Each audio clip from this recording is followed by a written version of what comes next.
জি ভাইজান, আপনি এই চিগাটা কিভাবে তৈরি করছেন? চিকারটা আসলে এটা আমি হার্ডবোর্ড দিয়ে তৈরি করছি। হার্ডবোর্ড দিয়ে আমি একটা সেরকম করছি আমি চুন দিয়ে চারপাশে হার্ডবোর্ড দিয়ে সব ভালো হয়। তাছাড়া যেমন বাঁশের কি বলে এটা?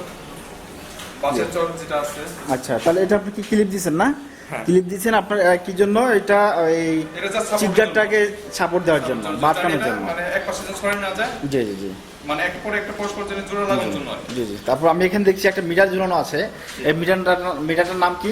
হাইড্রোমিটার। হাইড্রোমিটার। এটা জাস্ট হাইড্রোমিটারটা হলো তাপ রুমের যে আর্দ্রতা মাপার জন্য হচ্ছে হাইড্রোমিটার। আচ্ছা, তো এইখানে এই আপনার চিগারটা বসানোর আগে নিচে কি দিচ্ছেন আপনি? দেখা যাচ্ছে তুষ দিচ্ছেন না? জি, তুষ দিচ্ছি। আর তুষটা কতটুকু দিতে হয়? তুষটা আসলে পুরোটা হবে 2 থেকে 3 ইঞ্চি।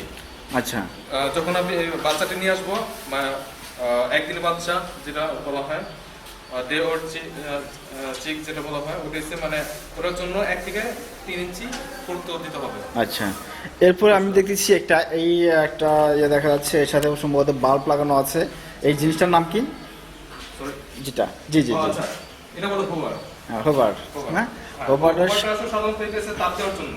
জি মানে এখানে হোভারটা তাপ দেওয়ার জন্য। আর সবচেয়ে যখন একদিনের বাচ্চা নেবে 500টা বাচ্চার জন্য 4টা লাইট বসানো হবে আর কি।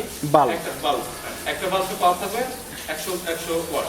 আচ্ছা, তাহলে 100 ওয়াটের আমার 4টা বাল্ব লাগাতে হবে। যদি আমার টেম্পারেচার কম হয়ে যায় তখন আমরা একটা করে লাইট ফার্স্টে আমরা খামারে ঢুকে যদি মানে পাওয়ারটা বেশি হয়ে যায়, তাপটা বেশি হয়ে যায়, তখন আমি ফার্স্টে লাইট অফ করবো। অফ করতে একটা বাল্ব আমি রেখে দিব। আচ্ছা, 3টা বাল্ব এখানে থাকবে, 3টা বাল্ব করে দেখবো যে মানে তাপটা ঠিক আছে কিনা। তাহলে হোভারের